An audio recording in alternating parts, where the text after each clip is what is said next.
Good morning, good afternoon, and good evening, and a very warm welcome. On International Women's Day, Women in Data is pleased to present to you an insightful panel discussion on the evolving role of Chief Data Officers. We are very glad that you could join us today for this special event. I am Janvi, the lead for the London chapter of Women in Data, and I'm accompanied today by my co-host, Purnima Kulkarni, who leads the Frankfurt chapter. A couple of months back, I got together with some of my colleagues, remotely of course. We had all begun our careers with the same market research company through campus placement, and we were reminiscing about the good old days. But it also got us thinking about how times and the vocabulary has changed. Data has become mainstream. It's not just analysis, but analytics, and the erstwhile analyst is today's data scientist. That conversation probably sowed the seed for today's discussion.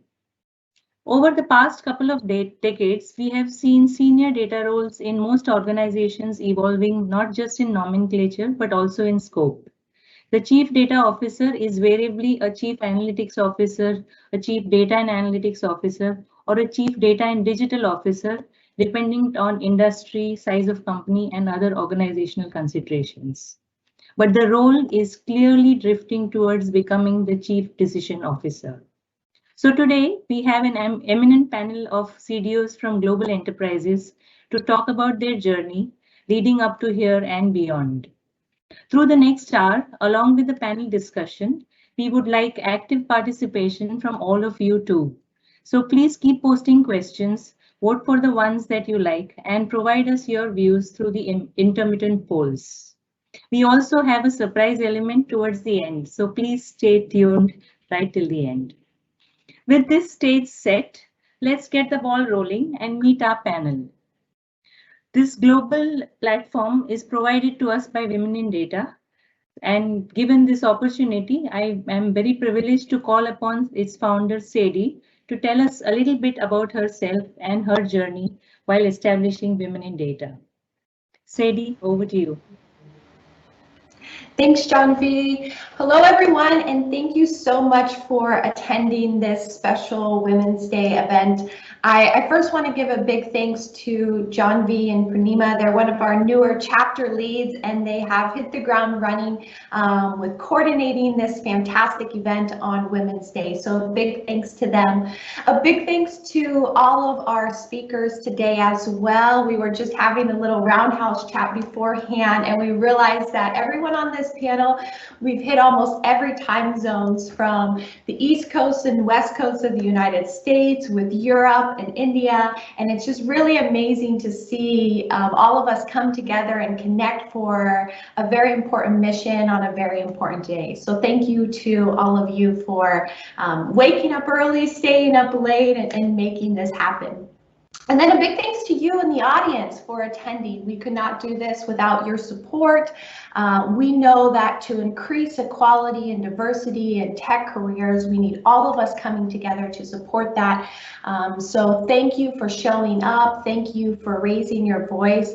And thank you. I see a few men in the audience as well. Thank you so much for coming and supporting our mission. It really does take all of us coming together to make this happen. So just to share a little bit about Women in Data and about myself. So my name is Sadie St. Lawrence, and I am the founder and executive director of Women in Data. And it's been a pleasure to lead this organization over the past 5 years. So we started in Sacramento, California, with just 3 people who attended our first ever meeting. And today I'm really proud of the community that we have raised with over 13,000 people, 14 countries, 41 chapters, and hundreds of events across the globe. So our mission really is to increase diversity in data careers. And we feel like the time is now to make that happen. So unfortunately, last year was a very hard year for everyone, and it was disproportionately a little bit harder on women. So about 275,000 women left the workplace workplace. We're seeing the lowest participation of women in the workforce since 1988. And so we really see this as a time that we reignite our mission and make sure that we're there to support women, not only on Women's Day and celebrate Women's Day, but all throughout the year. And so, you know, at Women in Data, we like to have Women's Day every day of the year. And so if you want to keep this energy and this tradition going, you know, you can definitely get involved by becoming a member, where we have lots of resources that you can participate in. With that point there, you can definitely become an individual member, but I want to give a big thanks to one of our corporate members and a big sponsor for this event, TCS. So TCS has really put action where in terms of what they speak and what they do, and has allowed it so that their members can have membership within Women in Data, and that we can work together to solve this mission. So a big thanks to them. And we really look forward to the road ahead. We know there's a lot we have to do, but given, you know, who we are and coming involved with all of these diverse mindsets and people here today, I know we're going to have a great discussion, and I know we're going to make a difference moving forward for 2021. Back to you, John. Thank you, Sadie. We're all very, very privileged to be part of this movement. So let's meet the remaining members of the panel. Kamayini, can we hear from you? What has been your journey? Where are you and how did you get here? Janvi, thank you. My pleasure. So happy International Women's Day to everyone. My name is Kamayini Kaul. I currently serve as the Executive Director of Enterprise Information Strategy and Risk Management at Bristol-Myers Squibb. I have also had the honor of previously serving as the Interim Chief Data Officer at Bristol-Myers Squibb, and also serve as our Global Data Protection Officer, which is a fiduciary responsibility, for those of you that may be new to the world of privacy regulation, is an accountability that we owe to data subject rights to protect the interests of the data subject rights. So I'm also a Global Data Protection Officer here at Bristol-Myers Squibb.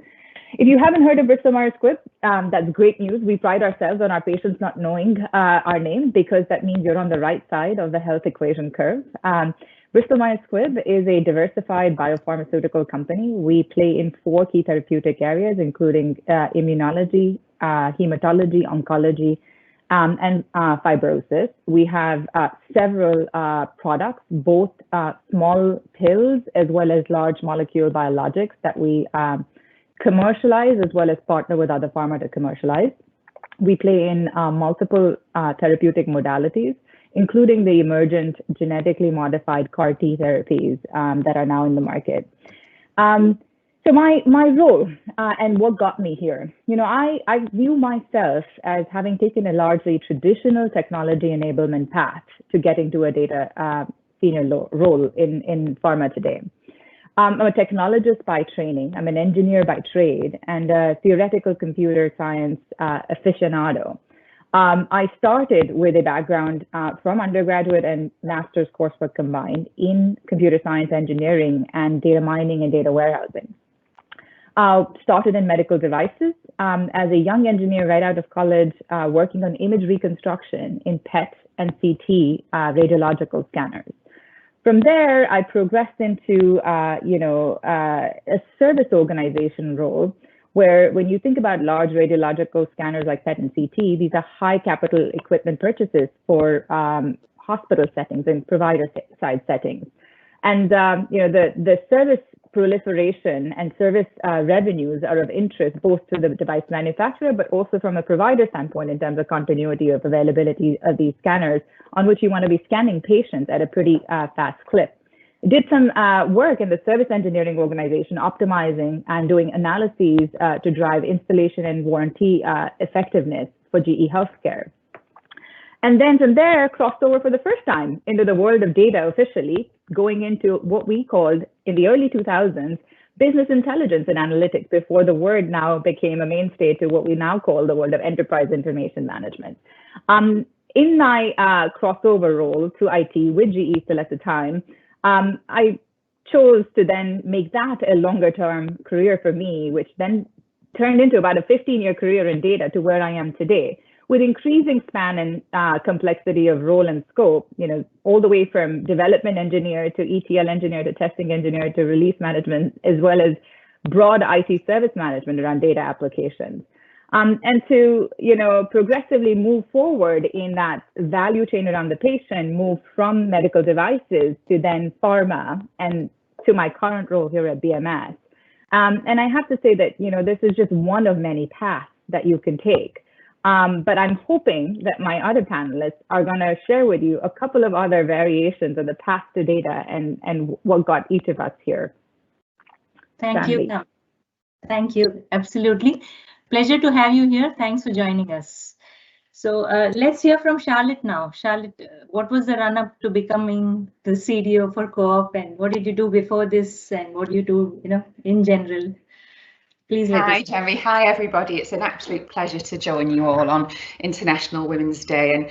And yes, as Janvi said, I'm the Director of Data and Loyalty at the Co-op Group in the UK. So we're a grocery retailer, a funeral care and insurance provider, and also a direct pharmacy business. My route to this position is quite different from Kamayini in that I didn't code my way here. My degree is in political rather than data science, but that did give me some 20 years ago a real passion for stats. A real passion for understanding human behaviour, and I was able to apply that initially in customer loyalty roles, working for British retailers like Tesco and Asda. And then I joined the Interpublic Group, who some of you may be familiar with, and I set up McCann Relationships Marketing's data and analytics and data science teams in the UK, as well as running CRM teams for global clients like United Parcel Service and Sainsbury's Bank.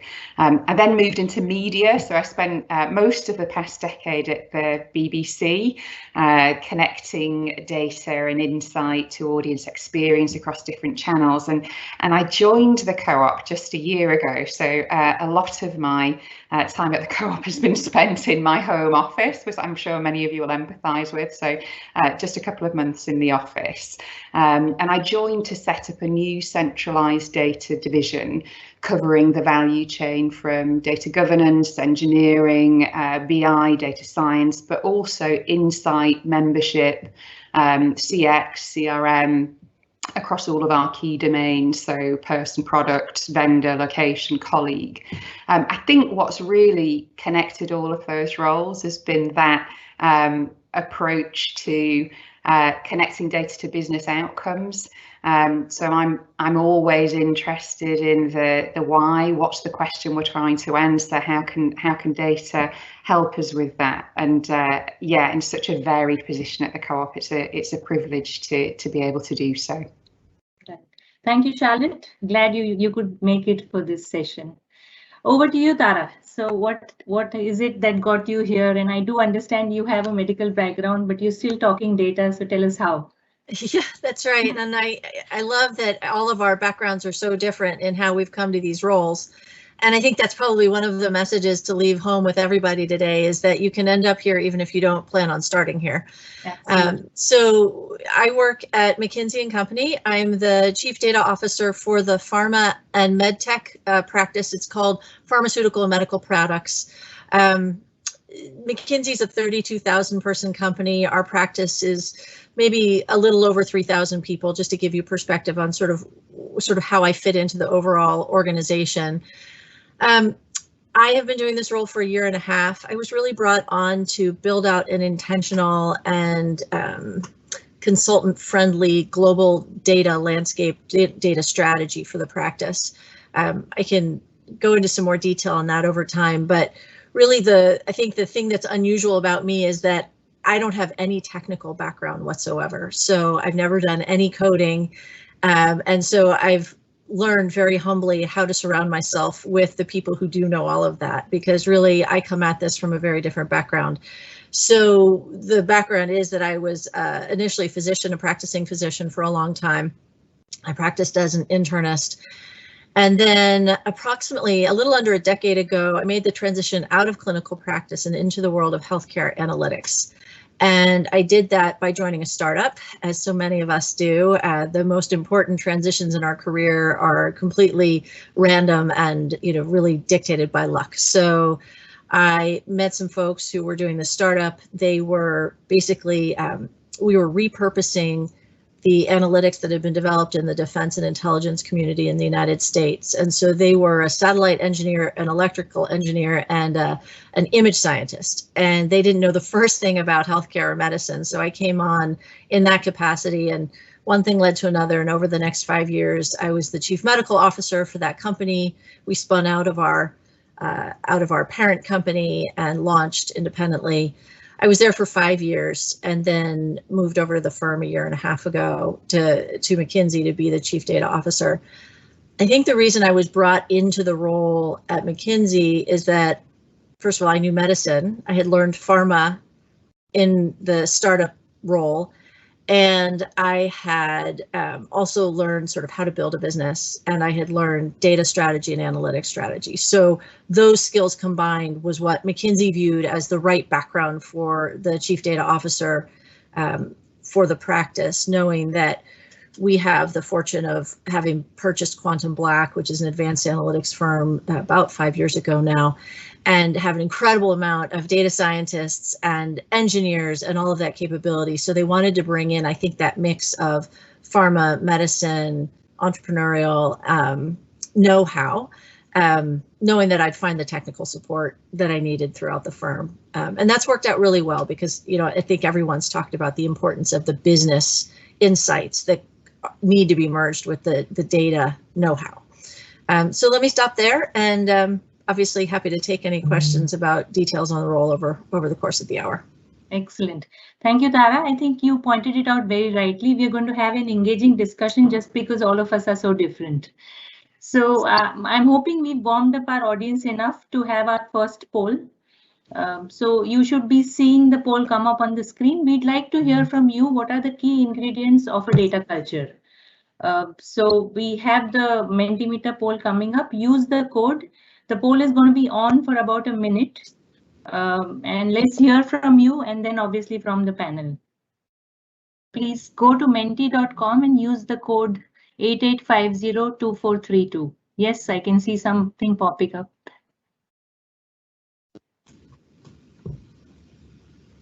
Okay. We'll give it a few more seconds. All right. I think we have quite a few votes here, and we also have a clear winner in terms of the leadership buy-in. Let's hear from the panel in terms of what do they think.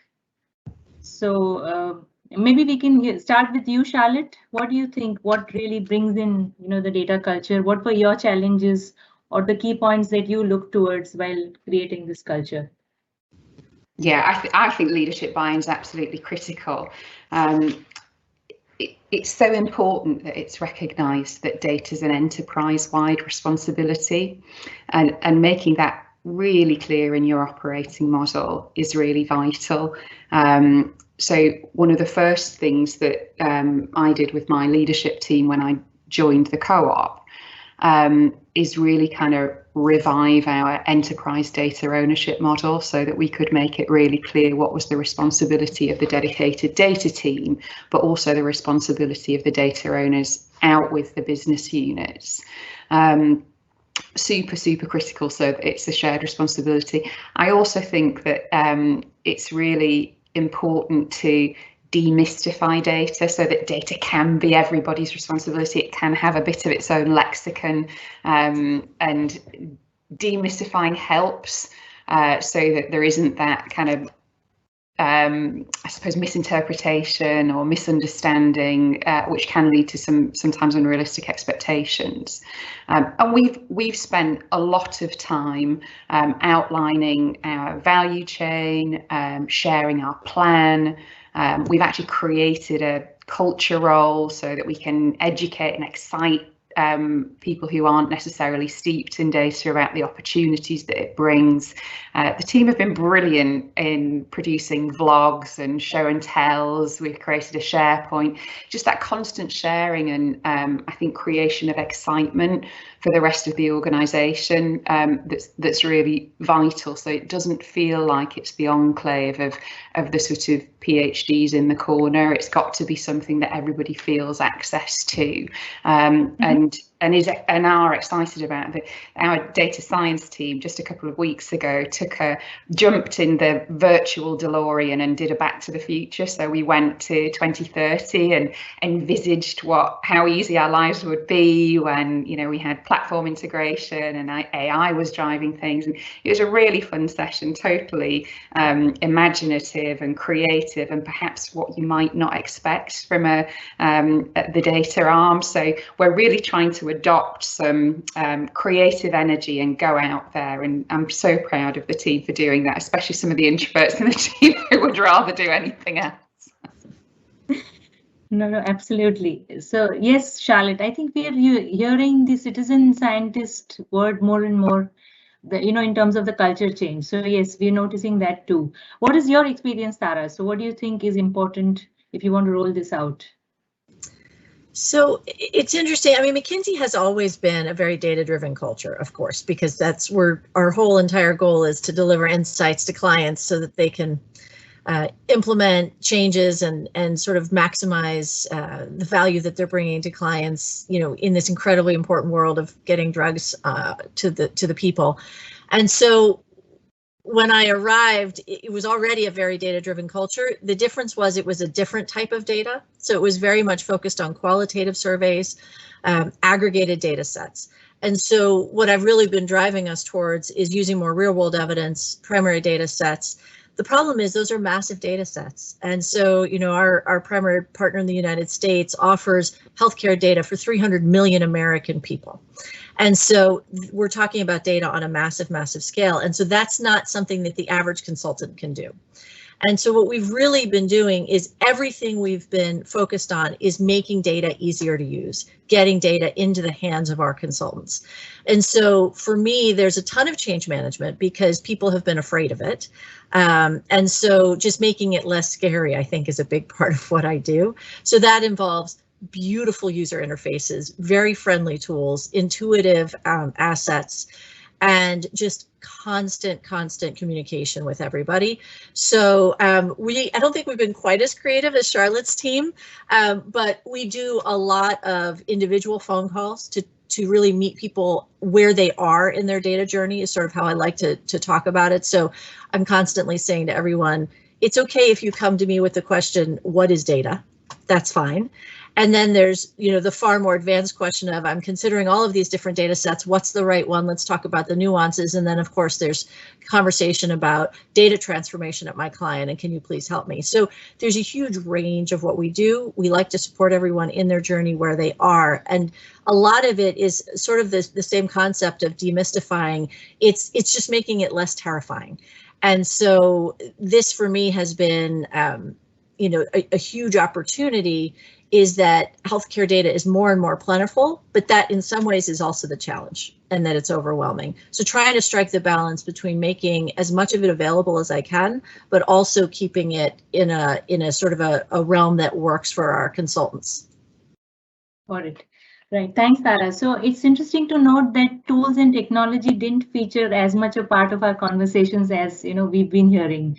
And there's lots more to, you know, bringing in a data culture.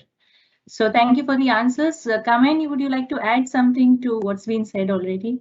Yeah. Let me perhaps try to tie two threads that I teased out of both Charlotte and then Tara's conversation. Right. One is this notion of culture takes hold only if it's enabled at the grassroots of an organization. And the only way you're going to get there is by allowing and enabling a data literacy culture. Gartner calls it data literacy, right? And almost all organizations that are really trying to enable this to take a grassroots level hold are looking to invest in data literacy programs. How you structure those, there are variations to that, and many different buy versus build versus partner solutions that you can take a look at. Tools are great. Tools are good and needed in a ubiquitous, I'll call it a backbone investment for most companies, only to the degree that you are then able to complement it with, layering on these data IQ upliftment investments as a company. I know we've done so at BMS. We are in the midst of launching what we are calling it a data academy. This is a multi-year journey. It will take some time. In fact, just tying this together to also that, part of a culture that uses data as its way of driving forward in decision-making as well as operational action is being able to amplify the stories that will show you how it's important and how it adds value to use data in these contexts. And what HBR recently called their boundary spanners and the people that can do this efficiently, what McKinsey, I think, Tara, if I'm not mistaken, calls translators, right? I think these are investments. These are co-investments from an organizational perspective that have to go in parallel to just the leadership and top-down, remit that can be mandated, but it does nothing to really progress the organization as a whole.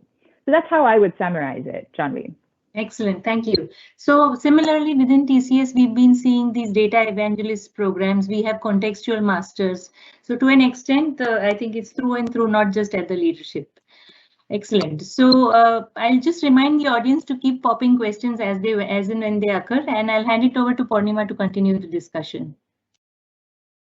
Thank you, Janvi, and I think we already have a very insightful discussion so far. And I want to add one point to the culture part. We did a very interesting study in Netherlands to understand what drives the data-driven culture, and definitely culture, the data literacy, and the sponsorship from the leader emerged as the top levers for making the data-driven culture happen. And Kamayini, I specifically like the phrase that you use, data IQ, raising the data IQ. Very interesting. So we move on to the next question. As the data executives responsible for the enterprise data strategy that must deliver business results, what are the typical challenges as CDOs you address on a day-to-day basis and you foresee in the near future? And an addendum to that question is, does it align more with the business or more with the technology? And we all know the answer probably. So we'll start this with Charlotte, please. Yeah, I mean, there's where to start really. So many. I think kind of foundationally, one of the challenges is ensuring that you get your platform and your enterprise data architecture to a level that your stakeholders across the business can trust the outputs. So trust is one of the biggest challenges. Do we believe what the data is telling us? Is it reliable? Is it accessible? Can I access it speedily? Does it actually help me? So that shift in balance between friction, which data can really build into a business, and reward, and making sure that the pendulum switches towards reward. That access piece is absolutely aligned to technology. We're in the process at the moment of migrating all of our data into the cloud. So I have that fascinating and brilliant and energizing challenge of, structuring a data lake, structuring Infomart, structuring an analytics layer, structuring an operational layer, mastering all of our data, all of that stuff that people don't see, but is absolutely critical to ensuring that data is trusted and accessible. And then when you've got all of that performant kind of basics there, the opportunities are absolutely endless. I think data is the biggest engine to drive business performance and actually to drive vision. So, we tackle challenges like, what's the cost to serve each of our products? that's a really, really critical thing. What is the cost to serve, and actually how do you tweak and tune that throughout the supply chain? What are drivers of consumer behaviour? What's the next best action? It goes on and on. What's our price risk model? Once you've got the basics sorted, you've mastered your data in the right way, you've got it in a format that's accessible and speedy, then actually there shouldn't be many business questions that data can't be at the heart of. But it is super important to get those basics right first. Yeah, absolutely. I think starting with the business question is the real problem to be tackled. Kamayini, can I request you to weigh in here? Yeah, so, Purnima, let me pick out a thread from what Charlotte just said, which I think is crucial, right? That everybody's answer and all of our challenges are a function of the vantage point of which industry and which player in industry we're working for, right? And I think that even within an industry, depending on what company you work for and what the company's stated strategy and mission is, may drive a differential emphasis and focus for you and what your current problems as a senior data officer or a senior data leader will be. So for us, for example, at Bristol, we're in a little bit of a different, I think, maturity curve relative to what Charlotte described for her area. We've been on a journey in going cloud first, setting up this infrastructural foundation backbone of data lakes and ecosystems, and the accompaniment of advanced data analytics investments and packages and tools, as well as data management and governance. And for us, after a 3-year journey, really where this is pivoting to is we have 3 different areas, which from my vantage point have been still a issue that plagues us, which is, we all want to say we have a data strategy. And yet when you ask someone what your data strategy is, you can't get a cohesive answer. You can't get a cogent answer. And so to us, one of the areas that my own role, my full-time role in enterprise information strategy is really taking and marrying what is an articulation of our data and data enablement and analytic as a component of that strategy. Is it one strategy? Is it a myriad of strategies depending on which area of the business you're trying to support? For us, for R&D, what we do will look vastly different from a data strategy enablement standpoint from what we do in production and manufacturing and supply chain. So I think that that's been a key area of focus for us. The second area that I'll say has been an area of focus for us is, pharma, and this is just pharma. It's not true for every other sector. Pharma tends to be a little bit more tenured just by virtue of the science that we use to advance our products and services. So the tenured baggage that it brings with us is, while it gets you, deep domain expertise in sciences, etc., it also brings with it perhaps not the most novel and cutting edge awareness of your, data skill set that you need, right? And so that's where, for us, this emphasis on people, the data IQ, elevating the data IQ, reskilling our workforce, while we try to blend in with an emergent workforce that is millennials, boomlets, and beyond, has been another area that we've been challenged with, right? And then the third thing that comes to us is that last mile of analytic to action closure. We found ourselves, especially in commercialization, at a point where we were able to give you exactly what kinds of channels a healthcare provider was going to engage with us on.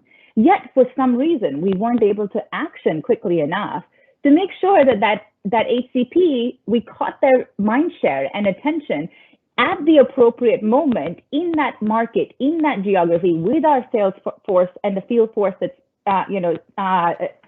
visiting that doctor at that site. Of course, not visiting in today's context. Now it's all virtual. But my point being that analytic mile to action always stays a little laggard. And how we close that has been another area of focus for us. But like I said, it will vary from a vantage point. It will vary from a maturity of your backbone of investments across people, process, and technology. And then, of course, even more specifically, if I take the case of healthcare and I take the specific case of pharma and us in Bristol, we're a company that's dedicated to advancing the service of patients and outcomes of patients' health through the advancements in our science. So we always focus on tying our data as an enabler of compressing the innovation cycles coming out of science. That is very different than what perhaps a Roche would do, or what a GSK that has consumer products in its pharmaceutical portfolio would do. So lots of different ways, but these are the three things that are front and center for us in the moment at Bristol-Myers Squibb. Yeah, I think the one point that I pick up from you, Kamayini, is the last analytic mile, and especially in terms of pharma and healthcare. And I think this question should go to Tara, because she's looking at it from the other perspective. Tara, do you have some points to add here? Absolutely. This could be the topic of the entire conversation, I think. So this is something that we are constantly facing as consultants, right? We don't want to just deliver ideas. We want to deliver something that can be turned into action and impact for patients. And so whenever we're doing this, we're trying to make sure that we're being very practical about the data that we bring to the question, so that we don't waste a whole lot of time just finding the coolest and most innovative and the newest, hottest data set. A lot of times, the boring old claims data set, which in the world of healthcare is kind of bread and butter, is actually the most expedient way to get to the right answer quickly enough so that we can then really be focusing on implementing the insights. And so I think that's something that's really critical as data officers, and being very sort of heavily entrenched in the data world now. I do find people really focusing on the latest and greatest, but I think well, that's incredibly important, because in my mind, in some ways, analytic capabilities, machine learning, advanced analytics is becoming commoditized. I don't know that data ever will, because there's always something new to take advantage of. And the perfect example of that within healthcare now is our ability to link one patient's data across multiple different data types. And that's been a massive help and innovation in the last year or two that's really taking hold. But we don't always need that. And so I think that's really the critical piece for me, is making sure that we balance absolutely latching on to innovation, but we need to make sure it's innovation that doesn't distract us and rather just helps us drive to the point of delivering impact. Yeah, I think what I heard is establishing trust of data, raising the data literacy, and delivering business value to the end consumer of the last mile is where typically most of your challenges lie. So we move on to the next question. Purnima, I want to make sure that we answer the second part of your question, which was, where do you see the role aligning? I think just taking the answers that we sort of heard from the three panelists, I think if I'm not mistaken, what you're hearing is it really goes back to what is your play with data as a company, and where is that most aligned to from an organizational C-suite that reports into your CEO? And then housing your data organization sort of embedded in the individual that has the most influence across the enterprise vantage point that you want to give data. I think it sounds like that's where most of us would align from a panel perspective. It should go. Of course, you see multiple variations of this. The most common configurations you'll see, depending on industry, in financial services, it's also commonplace to see it under chief risk officers. But otherwise, you'll see it under, chief digital, IT officers or technology leaders. It's what's also emerging in pharma is you've also seen it potentially be direct reports into CEOs. But in most other cases, I've also started to see it in R&D in pharma. So I think it really goes back to what are you trying to do with your data enablement leg towards your corporate strategy as a company, where the role probably then makes most sense to align to. Yeah, sure. I think because all three of you have seen a different spectrum and have operated across the spectrum, you can really place it depending on what the case is. Okay, so the next question, of course, we are in the middle of the pandemic, and digital and data have emerged as the front runner. The other thing that we have seen in the news, in the social media, is how diversity in leadership has helped to better manage the crisis. So do you think the challenges and the problems and the opportunities have shifted, or has the pandemic served as a strategic inflection point, and how do you think CDO is responding to it? So maybe Tara will start with you on this one. Yeah. Sure, happy to. So absolutely, when I think about how much progress we've made in the last year and a half since I joined the firm in terms of being able to put together a data strategy, implement it, look at the uptake it's receiving. Not that I would ever say anything good has come out of the pandemic, but the pandemic has accelerated everyone's awareness of the need for good data. And one of the things that was really interesting to me early days, March, April, was all of a sudden everyone was saying, we want up to the minute data with no lag time because we need to understand what impact COVID is having on the healthcare landscape. And we need to understand who has stopped writing prescriptions, who has switched the types of prescriptions they're writing. So for example, you switch patients from medicines that have to be administered via an infusion versus something a pill that they can take at home, because they didn't want people to be coming into medical care for an infusion and risk exposing themselves to COVID. And so what we started seeing was this incredible hunger for data that had less and less of a lag time. And for those of you who are familiar with healthcare data, you know that lag time can be an enormous issue. So anytime we're buying data that comes from a health insurance company or a payer, the lag time can be up to a year for the data to be fully adjudicated and ready for use. And that's simply too long. Most of the time in healthcare, that's too long, but especially in these times, that's been too long. So we started a very aggressive search to get the lag time decreased as much as we could. We found some data sets that were giving us healthcare information within days. And we also started looking for proxies. So for example, we were using footfall data, geospatial data, to understand where patients were actually going to receive their care. Were they going to physicians? Were physicians' offices open again? And we were using this as a very successful proxy for claims data activity, which at the absolute shortest has a 3 or 4 week time lag. So one of the things that we really saw come out of the pandemic was our consultants' understanding of the need for data and really focusing on this lag time issue. So if anything, that's really accelerated our practice of using data. And I think the other thing that also happened is that we've been, I think like all other consulting firms, have really been looking for ways to incorporate sort of tech enablement into everything we do. And so that was already happening firm-wide, not just within healthcare. And so COVID also has impacted, I'd say, at the highest levels of leadership, the sense of urgency and getting back to this theme of the leadership mandate to be doing this and using the data. So I've seen it both on the local scale of our pharma and medtech practice, but I've also seen it on the firm-wide scale of leadership really understanding the importance and sort of putting behind it a whole lot of resources to enable us to start really implementing the use of real-world data in a way that was not happening prior to COVID.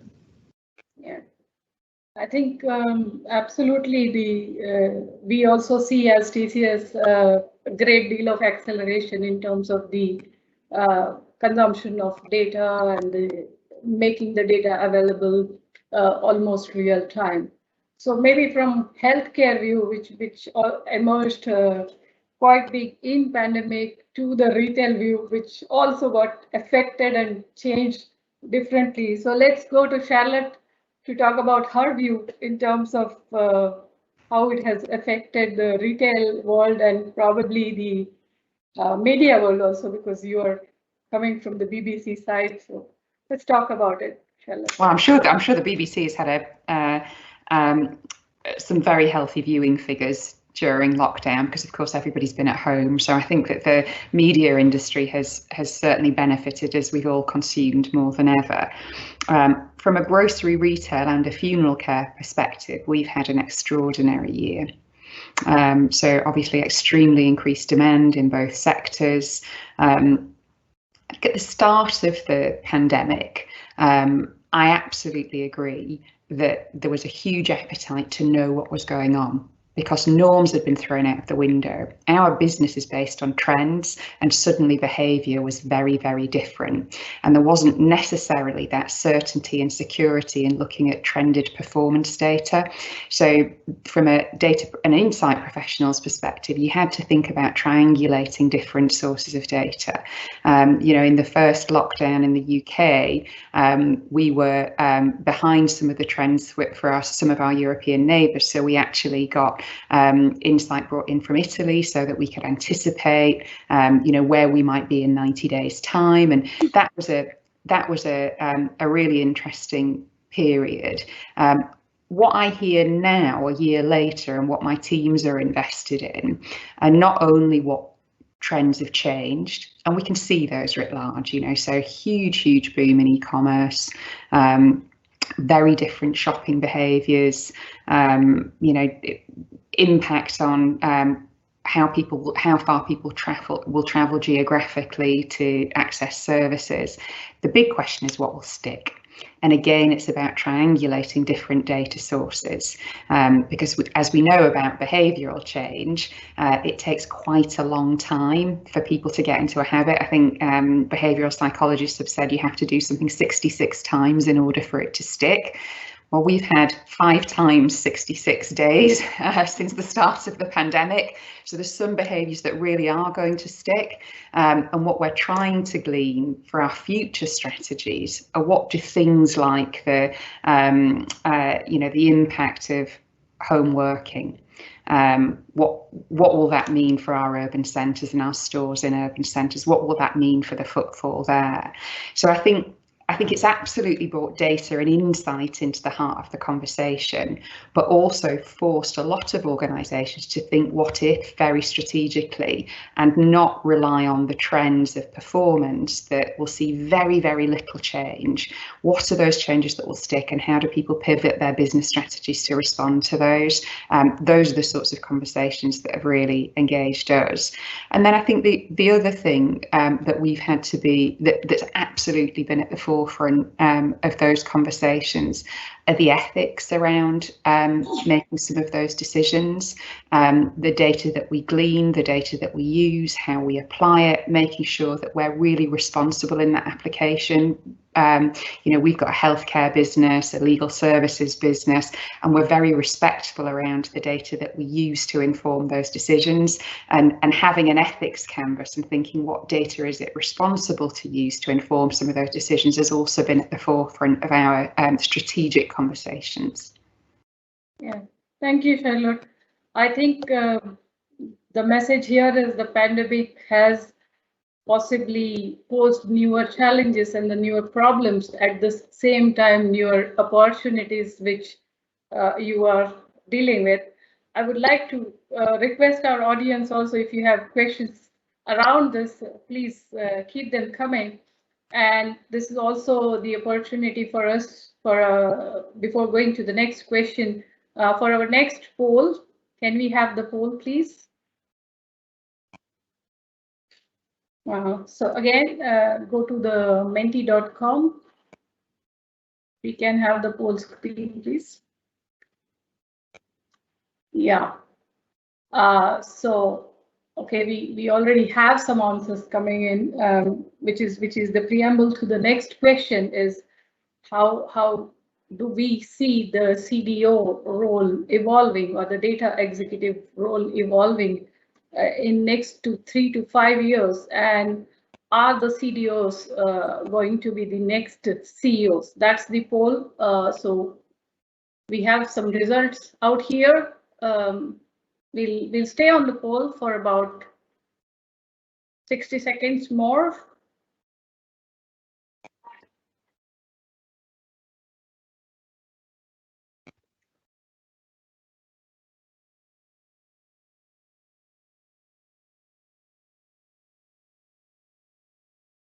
Okay, some interesting numbers there.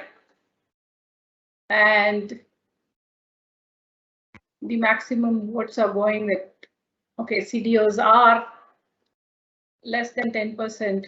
CDOs are going to become the CEOs. So probably the interpretations are a little different here. Okay, coming back to our panel. So maybe we'll start with Kamayini now. Kamayini, do you think this, how do you think the CDO function will evolve in next 3 to 5 years? And are the CDOs the next CEOs? And what does it take for the data executives to be at the decision-making table to be able to make the impact? Yeah, so I think the way I would answer it, and I think I can see why the poll results are skewing the way they are, right? First and foremost, to be a successful CEO, data is not the only leg you need to be competent and superior at, right? It is a whole myriad of skills you need to be ready for a CEO level role. Second, while data is important, in a 3 to 5 year horizon, I personally think, and again, we're all crystal balling here to be quite candid, and I'm sure that each of us, if we hear a replay of this in 5 years from now, may also be surprised at what we look like in 5 years from now. But that said, in a 3 to 5 year horizon, I personally think that data roles are going to get much more integrally embedded within P&Ls, within business units, within functionally oriented groups within any enterprise. Some of it may just be an aftermath of, how data has become front and center of how we do business as we recover from a post-pandemic world. That's the one ubiquitous thing that's going to change how data gets leveraged in almost everything we do. And therefore, to say that the role or the notion of a CDO will continue to, be in its same ilk that we've seen it evolve in the last decade probably isn't true. And I think that personally, by the end of the 5 years, what you're going to start to see is that data skills become more available, more easily accessible, both internally and externally. And therefore, I expect that the role will become an equal part embedded in function or a part of business vocabulary, just like any other business strategy is viewed today. There'll always be the tech enablement piece of it, don't get me wrong, right? That will continue to be a continuous evolution as technology S-curves come and go and newer and novel technology, digital disruptions come by means of quantum compute, AI proliferation, etc. The one thing that I do want to say that beyond the 5 year, right, the 10-year view on this role, I genuinely believe that both digital and data being one of the 3 key legs that enable digital and rethinking everything on a digital scale are just going to become part of the fabric of how most organizations run. To say that we would have dedicated roles assigned to it versus that it becomes integrally woven with how work gets done, I think it's a hard one to crystal ball today. I think we need to see how this pans out in the next 3 to 5 years to then say where do these new emergent C-suites that you're seeing right now, whether it's chief AI officer, chief decision sciences officer, or chief data officer, will eventually morph to, and whether chief digital officer even stays around. I mean, the transformation that most companies started about a decade ago on digital will also look very different, right? But again, end of one perspective here. Happy to pass the mic here to the other panelists. Yeah, I'm sure. Charlotte, would you like to respond to that? Yeah, I've got to agree. It's hard to crystal ball, isn't it? But ask a data person to predict something, and you're going to get an answer that sits on the fence to some degree. We've all been in this for long enough to say we're not going to 100% bet on something. I think the role will change. I think it'll change because we will see increased automation. A lot has been talked about, the commoditization of analytics, the automation, and a dashboard will replace an analyst. I think the reality is there will be an expectation for data professionals to be really tuned into the strategy of the business. And if you're sat there in the audience thinking, if one day I want to be a CDO, what will it take? I think what hopefully you've heard from all of us is a real passion for the business that we're in, an understanding of our business strategy, and data in the roles that we're privileged to lead are a real enabler for that. But what excites us are those business outcomes. I think it's marrying that strategic curiosity with the rise of ethics, and the discussion that's raging at the moment in Google with their ethical AI team, and the speculation that actually, huge language processing programs are inherently biased. Those sorts of discussions, I think, will change the shape of the CDO role, because I think you have to be very alive to that. And the recognition that the human beings that are creating the algorithms need to be as inclusive, as informed, and really responsible about the algorithms that they're creating. And I suspect that there will be a greater expectation around conscience and ethics. The role won't have gone within 3 to 5 years' time, absolutely no way. In fact, I expect it will experience a purple patch. And I can anticipate that even in 10 years' time, it's still absolutely vital, but it's less about fixing the plumbing and more about shooting for the stars. Yeah. And I might just add on to that, if it's okay, Parnima. One of the things that I was thinking about as Kamayini and Charlotte were talking is, it's interesting, we're talking about this role, and when I think about the characteristics of this role, at least the way I see it in its most successful form, the characteristics are very similar to a CEO. So when I think about, our challenge is that we're trying to lead people to make different decisions. So there's a huge leadership component, there's an innovation component, there's a strategy component, there's a creativity component. We have to think about P&L, right? We have to think about consensus building and being dynamic leaders. And so for me, though the role is focused on data, so much of it is characteristics that are really important for our CEO leadership as well. So do I think that CDOs will specifically move on to be CEOs? I don't know. But I would just like to call out that the CDO role has a lot of those same challenges and characteristics as the CEO. And so I think it would just be remiss not to say that we're just focusing on data issues, because that, I think, pigeonholes the role quite a bit. Yeah, absolutely. I think what I hear all of us saying is, it's not more about the role, but how the needs of the society at large, how society or businesses use the data, the evolution of AI is what will determine what are the priorities of the role of the data executives. Absolutely. And that kind of takes me to the next natural question in terms of what are the skills and competencies that aspiring data professionals who want to make impact using the data and AI technologies should build in the coming years. So it's kind of an advice or recommendation that I would like to hear from all of you. We'll start with Tara this time. Yeah, so sorry, before we answer that, there are a few questions which are very, very relevant to what's been asked. So there's someone who's asking if there are any books that can be recommended to become a CDO, something concerning data governance. Someone's asking if, how do you climb the leadership ladder and can be seen as a leader, not as an individual contributor within the organization. So we have, somebody's asking, I'm an engineer, can I become a CDO? So just bringing this to the fore, let's try and answer as much as we can. Yes, over to you, Tara. So that adds a lot of richness to the discussion, those questions. But let's start with general advice.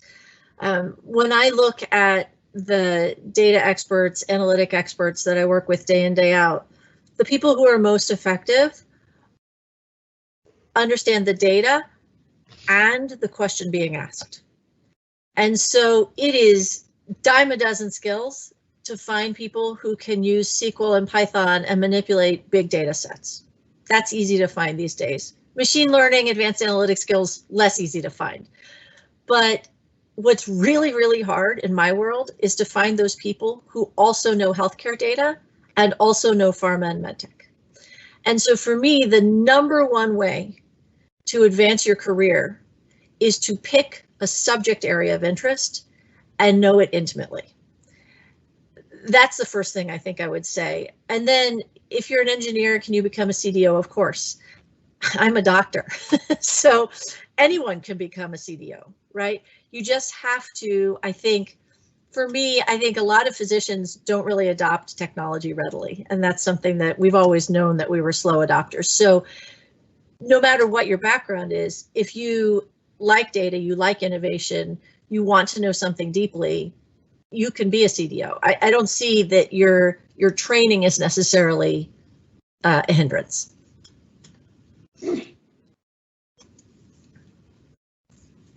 Yeah, Charlotte, would you like to weigh in some advice?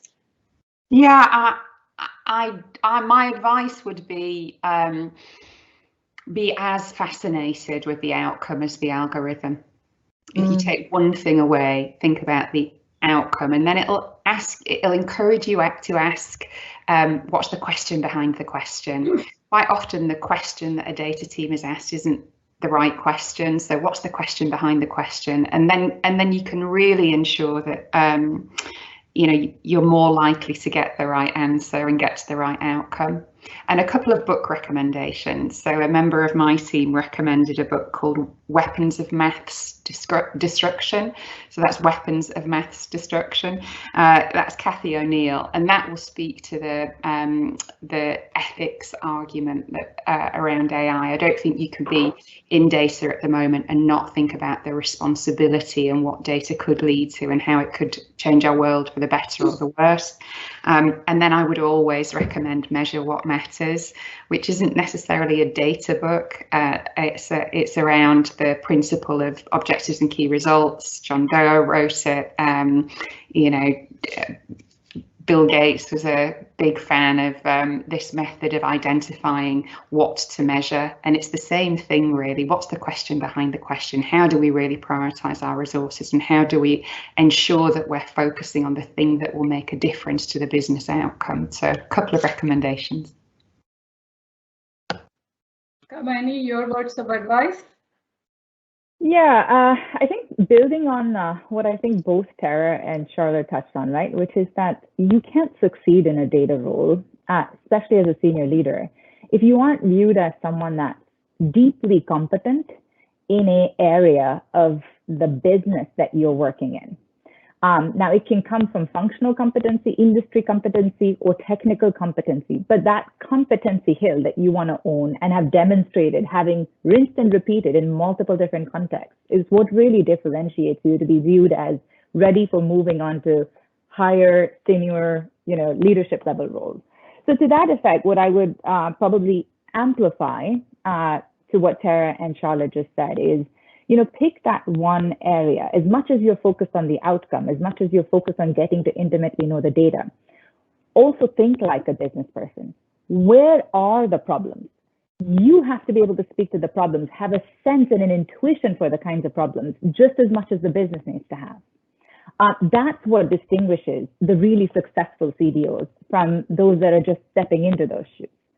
And I think the other thing that for data professionals from all ilks and all pathways within data and all different ways through which you can, go up that pyramid to succeeding into executive level roles in data, focus on experiences. As you go through your first couple of years on a data journey to a data career that you aspire for, focus on as many diverse experiences as you can get, because that's the surest way to build the widest set of skills that you're going to have to be able to demonstrate in senior leadership roles. Make sure that you shop for experiences versus titles versus roles versus, salaries and paychecks in your early years. And then with that, let me also offer up one book. This is probably more AI, and it intersects with the risk dimension focus that will become front and center just by virtue of the digital distrust that follows in the face of social media scrutiny and privacy regulation. The book recommendation is Life 3.0, Being Human in the Age of Artificial Intelligence. It's the New York Times bestseller from 2017, Max Tegmark. I would highly recommend it. It will become a topic that we all need to deeply think about and probably collectively action over the next 5 to 7 year horizon. Yeah, thank you, Kamayini. I think this reminds me of one thing. Recently, I saw a picture from 1939 London Tube Metro, and they wanted to plan the routes and stations to be added, more services to be added, and they had about 2 or 3 days worth of data, and the picture is a black and white picture where they have employed the housewives to kind of prepare the data so that they can do the planning. Okay, the point that I'm trying to drive is contraption will change, and 1939 was 80 years ago. Contraptions will change, and today we have the technology to learn the contraptions very, very fast. I think what is emerging from what 3 of you have said is to know how to ask the right questions and to identify the right problems, and then approaching it creatively, innovatively, differently, using the contraption. I think that's what I hear you saying. And with that, I want to pose one question to Sadie. She has been quiet so far, and she has set up Women in Data, which is the movement all of us have joined. How do you see, Sadie, Women in Data responding to the evolution that we just talked thus far?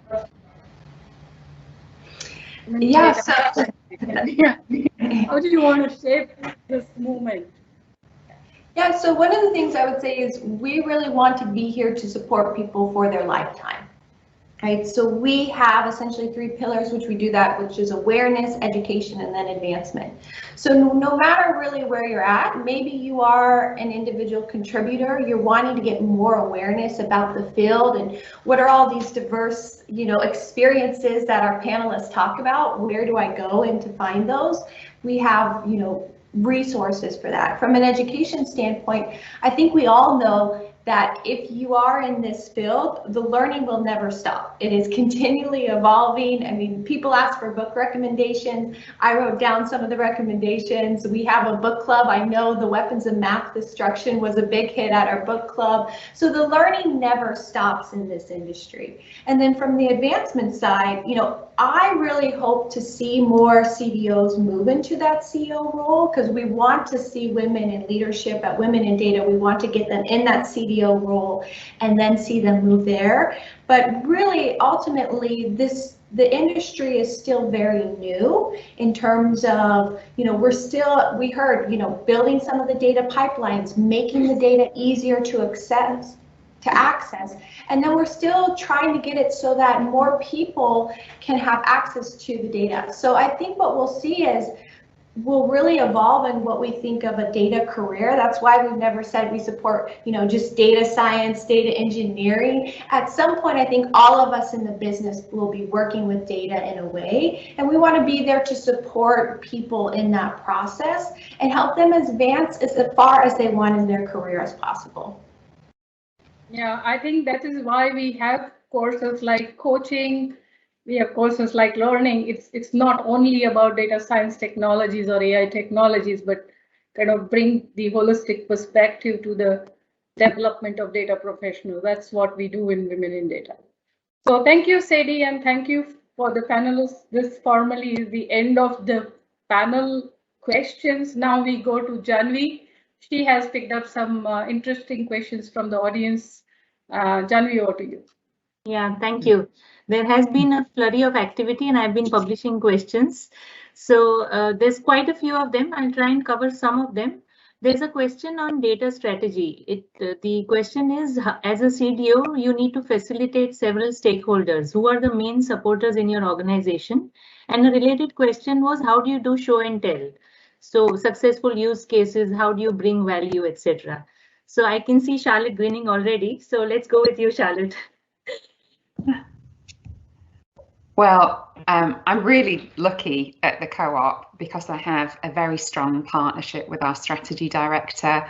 You know, I have a regular connection with the chief executives of our life service and our food business, and then also a really strong partnership and shared roadmap with our technology director. As an executive responsible for data, you can't really do anything without those partnerships. So that's absolutely critical. And yes, I'm very lucky in that there's a lot of enthusiasm, respect and support across our exec for the role of data. And I feel mandated and empowered, and my team do, so that's a good position to be in. In terms of how to do show and tells, it depends who the audience is. So our data science team have techie time, and in techie time they share algorithms and get quite excited about them.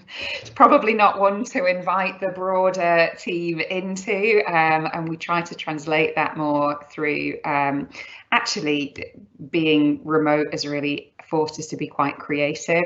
Janvi, you know, we do lunch and learns because TCS have joined us on a lunch and learn. We've brought Microsoft in, we've brought other partners in, so that it's not just about the data team, but we're actually leveraging our partnerships, and we're constantly having that injection of bringing the outside in and trying to learn from different industries. I think it personally works best if you take a topic and go deep on it, so that you can really explore it, and also uncover any questions or challenges or confusion. I'm usually the person in the room that is quite happy to say, look, if you don't understand this, that's fine, I don't either. You know, I'm really proud that my team is much more technically capable than I am, so I'm able to take that role in the room, and I'm probably speaking for a lot of other people that don't necessarily understand how the algorithm's built, but want to know what the outcome is. So having enough time to go deep, bringing exciting speakers in. Gosh, there are so many of them. I reach out to people on LinkedIn that I really don't know at all, but I enjoy their posts and say, would you come and talk to my team? And we've had so many on so many different topics. So I think keeping it fresh, and that's the thing. And then blogs. You know, we're really into our sways at the moment. So just trying different media and different techniques, podcasts. Right. Thanks, Charlotte. The next question, probably to Tara, is, you know, this whole conversation around data security, trying to build confidence into data, given that data is going to cloud, what do you really tell business stakeholders and otherwise? So there's quite a few questions around that, if you think you can address it in some broad way. Sure.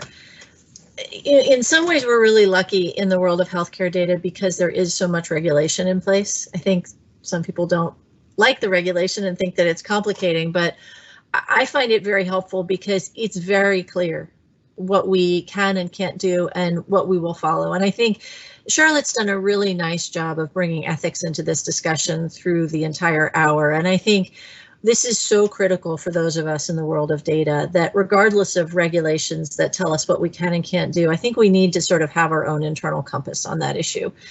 So we are incredibly conservative. And so in the US, you know, everyone knows about HIPAA, but then there's California's regulatory environment now, the CCPA.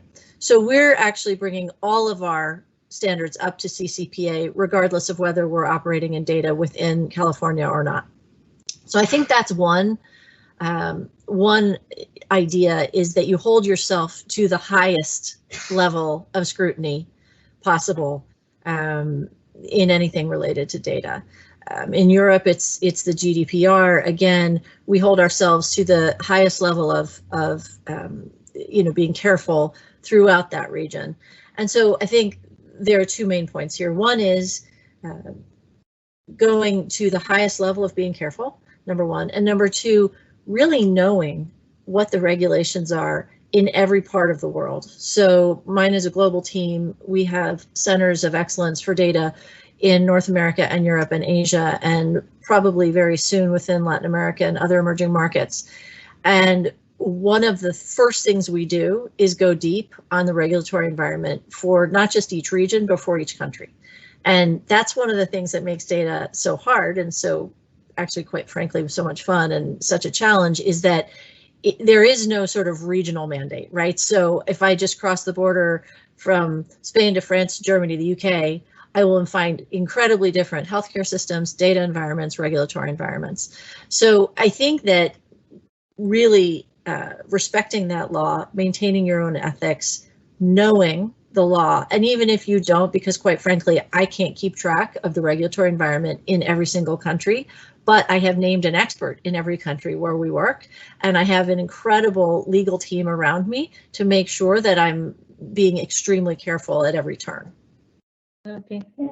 Yeah, and I can probably add a 2 Yes, cents on please. that, which is that, when you operate in a multi-geography environment like Tara was talking about, for us at Bristol, for example, my team and I, in partnership, in fact, recently with McKinsey and a couple of other consulting firms, actually developed an internal data risk management framework beyond just cybersecurity, right, and beyond just privacy, which then straddles this line of ethics and the inherent risk you run with use, access, and sharing of data, which is beyond regulatory environments across the globe today.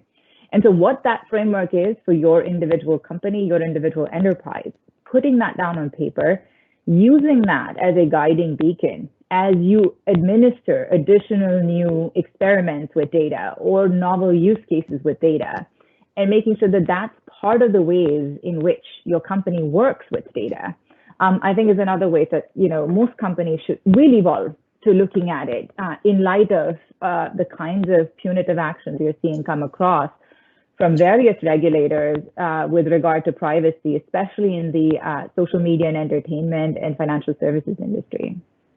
Kamayini, I think that's a really good point that I'd like to just maybe even add one more point on top of that is that more and more organizations now, of course, have a risk group as part of their fabric. One of the things that I encourage everyone is that the risk group and the legal group is not just there to say no, right? They're there to help you get to yes in the right way. And so anytime now I'm building something new, even when I have an idea, before I really get any further, I bring the risk team in. I bring them in as colleagues and friends and make sure that we do it together because they know that we're just trying to work towards the benefit of our clients and McKinsey as a whole, and they have that same goal. So that's always something I really want to emphasize is that they are not our adversaries. They are our colleagues and can help us get to where we want to be much, much faster. Yeah, value accelerates when you're risk managed in that value investment. So. Absolutely. I think very, very relevant points. We are seeing increasingly more of the cloudification and modernization journeys and all of these questions coming up to the fore. There's a whole horde of questions which I don't think I can cover today. What we probably might do is mail them over to the panelists and then probably respond back. There's questions around how, database functions, how will job descriptions take into account all of these different KPIs? What do people really need to do? And would those job descriptions come back to the CDOs and things like that? But I can see Purnima looking at me, so probably we'll end it here for today. I'll hand it back to her for rounding up the session and also for the vote of thanks. Thank you, Janvi, and it was a absolutely insightful Q&A, and of course we have always more to know. But we'll get on with the business of closing remarks and vote of thanks. So the discussion has been so engaging that I absolutely didn't have time to pick the notes to summarize this. But then I want to remind all of us that Janvi spoke about a surprise element in the beginning, and the surprise is over now. And the entire conversation we were having for past hour and 15 minutes is basically captured by someone called Krista, who's a design artist, and she has created a picture that has captured the 1,000 words that have been spoken. So I would like Krista to come up on the panel and share what she has captured out of this delightful conversation. Krista, over to you. So I'm very happy to be here and being able to capture all the interesting insights. And to me, it was very inspiring to hear how the chief data officers are connected in the enterprises to the executives, and some of the main terms that I captured was the data IQ that I really liked, and how to impact how data gets into the decision making. And also what I found very interesting is how you become a chief data officer, and how to bring in your passion and to connect the dots, basically, to have all the information and make something that can be used by the company. So that was very insightful to me, and I'm still overwhelmed with all the information, and handing back to Parima. Thank you so much, Krista, for capturing this so creatively. I think this serves as a wonderful souvenir of this special event of International Women's Day 2021. And we are going to publish this as a post-event activity, and it will be available on the social media as well. And I'm sure it will continue to inspire us and remind us to be data-driven, to be purpose-driven, and to be inclusive. Like every exploration, this event must also come to an end, hopefully leaving us all a little more enthused and a little more enriched. Clearly, what has emerged is data executives must have a seat at the decision makers table if we want to be more inclusive, equitable, and purpose-driven. Being part of this movement and this panel discussion, I believe we ourselves and our audiences have signed up for this. I would like to thank our eminent panelists, Kamayini Kaul, Charlotte Locke, and Tara Grabowsky for spending their valuable time with us and sharing their rich and forward-looking insights with us. Thank you, Sadie Lawrence, for being the torchbearer of Women in Data movement since past 5 years. I'm sure Women in Data will grow by leaps and bounds under your leadership and sponsorship and continued support of our panelists and our audience. And I'm sure this is not the first event, this is just the beginning, and we will have many more such insightful discussions coming up as part of the Women in Data event that we plan for the rest of 2021.